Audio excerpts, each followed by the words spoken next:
Jadi pertama saya menyampaikan ucapan selamat atas penunjukan beliau sebagai pejabat gubernur DKI, dan tentu karena stakeholder utama dari PLN Induk Distribusi Jakarta ini adalah Pemprov DKI, maka saya langsung mengupdate beberapa kondisi kelistrikan kepada beliau, ya.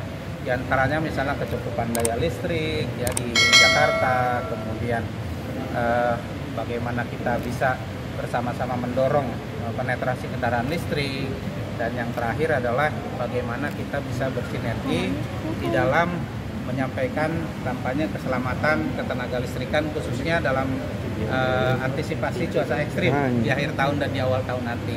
Ya, contohnya misalnya bagaimana saya melaporkan 300 sampai 400 gardu kami tinggikan setiap tahun, ya. Kemudian beberapa tips misalnya supaya masyarakat atau warga ini aman pada saat air naik, ya, mulai dari mencabut peralatan listrik sampai mengamankan ke tempat yang lebih tinggi, kemudian bersabar menunggu himbauan dari PLN atau keputusan PLN untuk menyalakan kembali, ya, karena kadang-kadang di satu tempat sudah surut, tempat yang lain masih terendam, ya kita belum aman menyalakan listrik karena antara satu gardu dengan gardu yang lain juga itu berhubungan. Dan kami bekerja sama dengan tokoh masyarakat setempat, ketua RT, ketua RW, melalui WA Blast dan lain-lain untuk menyampaikan ini supaya warga bersabar. Gitu. Pengalaman kami sih ini efektif, ya, bersama dengan tokoh masyarakat dan RT RW ini, dan seluruh informasi-informasi termasuk tadi tentang bagaimana kita aman menggunakan listrik pada saat banjir juga disampaikan dan dimengerti. Rincian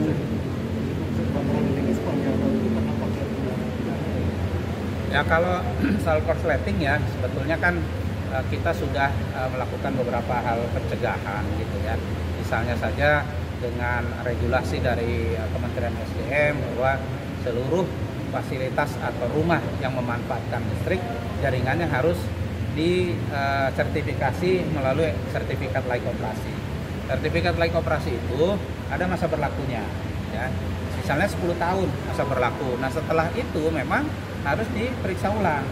Nah, ini sangat boleh jadi, ya, karena rumah-rumah lama, ya kan. Kemudian tiba-tiba ada yang nambah bohlam lampu, titik lampu, ada yang dulunya mungkin hanya pakai kipas angin, sekarang pakai AC, yang dulu 1 lantai sekarang 2 lantai, yang dulu misalnya kamar di bawah hanya 2 kamar menjadi 3. Nah, ini tentu